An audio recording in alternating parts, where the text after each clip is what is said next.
Viewer discretion is advised. You pick up a colorful brochure on your way home. It tells about a location, an area with an exciting urban legend, promising an adventure of a lifetime. You decide to invite your friends along during the weekend. Weekend arrives. You and your friends find yourselves in this location, excited to begin your exploration.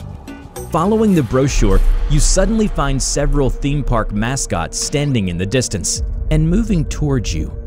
As they get closer, you notice something's not right with them, and you wonder, what are these mascots doing here? By then, it may be too late to run. Hello everybody, I'm the Rubber. Today, we bring you SCP Foundation Keter Class Object SCP-3640.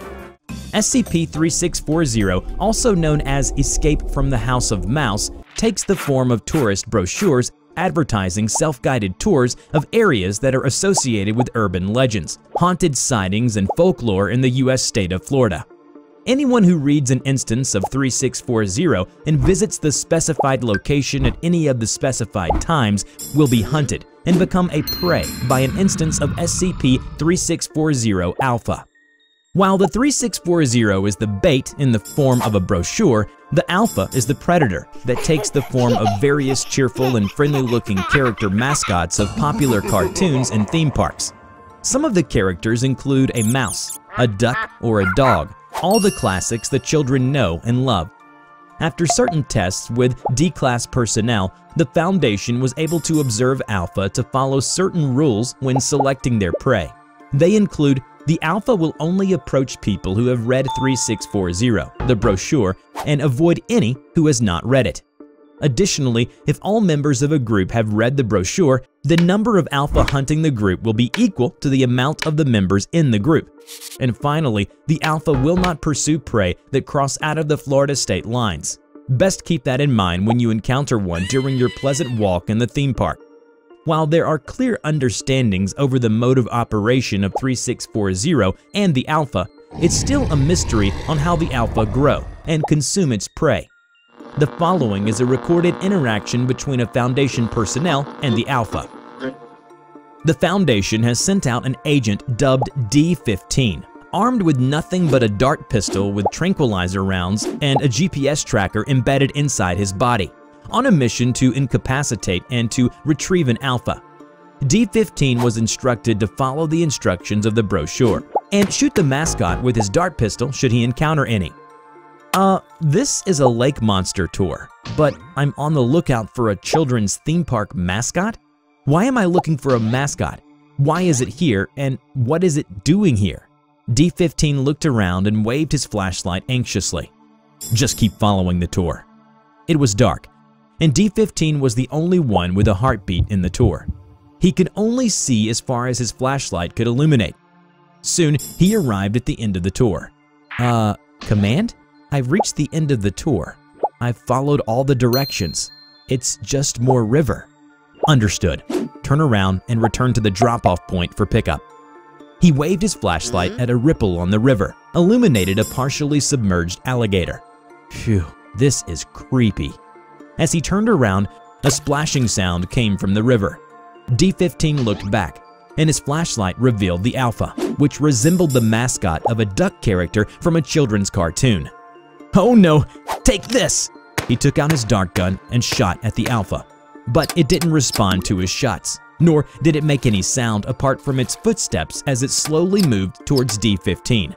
Soon, he ran out of ammo and decided to run for it. For a moment, he ignored all of Command's attempt of communication. He could only hear his breathing and the sound of his rapid footsteps. Moments later, he paused to catch his breath and turned around. No sign of the Alpha. How far away is the retrieval team? About 10 minutes from your location. Just keep going. You'll run into them shortly. He heard a splashing sound come from behind and turned around and saw the Alpha climbing out of the riverbank with incredible speed and began running towards him. Back in the base, Command listened intently for further report, but a series of painful screams was all he could hear, and that was the last recorded voice of D-15. The Alpha attacked him, and all that followed afterwards were the sounds of struggle and intense water splashing.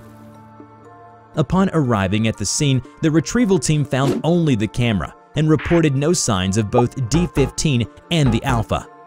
Later, the Foundation sent the mobile task force Lambda 12 to trace D-15's GPS signal, which led them to a hut near an amusement park. The team entered the hut.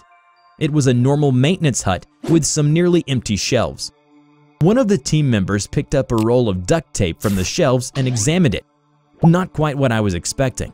The team discovered a trapdoor on the ground, which led them into a large, dimly lit tunnel. As the team passed by several empty storage rooms, they heard a low rumbling noise. They moved closer and closer to the noise and found themselves in a boiler room with the boiler still active and a mascot costume curled up around an unidentified egg-like object on the ground. They examined the costume. It was a different mascot of a mouse character. Inside the costume, they pulled out a human arm bone. One of the team members reached for the unidentified object. It appeared to be a partially translucent purple Easter egg, except that a small, embryo-like life form could be seen wriggling inside the egg. As they picked up the costume with the bones in it and prepared to leave, they heard a faint dripping sound. They carefully moved out of the boiler room. There was a trail of dark fluid leading away from the room, and it matched exactly with the team's infiltration route. They climbed out of the tunnel, at which the trail of liquid ended at the shelf. The team looked around for more clues. Only one of them noticed something wasn't quite right. He picked up the roll of duct tape again from the shelves. The tape, which was half full, was now empty. This roll, I could have sworn there was still some tape left over. Lambda 12 returned to base without incident. The egg collected was kept under watch in an incubation chamber, but ultimately failed to hatch. However, after several weeks, the egg was opened and found to contain a miniature stuffed duck toy. Oh, and the bones they found? It was tested by the Foundation lab and confirmed to be D-15s. As for its containment procedure, all Foundation personnel are advised to avoid reading all brochures of self-guided tours within the state of Florida, and to bring any such materials to the archival department and to be transferred to MTF Lambda 12. As for the Alpha, the task force has been assigned to investigate any potential hunting grounds and to terminate any Alphas they come across with lethal force. Before we end this video, we are proud to present these incredibly sweet pieces of fan art. A big thank you to all of you. You can now send us your fan art, and we will be more than happy to show off your best art piece in our next video. Check out our description below on how to submit. I hope you enjoyed today's video. Which SCP do you want to see in the next video, and why it is interesting? Let us know in the comment below. We will draw your story and share it with the world. Don't forget to click like, subscribe to the channel, and hit the bell. Please share it to your friends if you like this video. Thank you so much for watching, and we will see you in the next video. Bye-bye.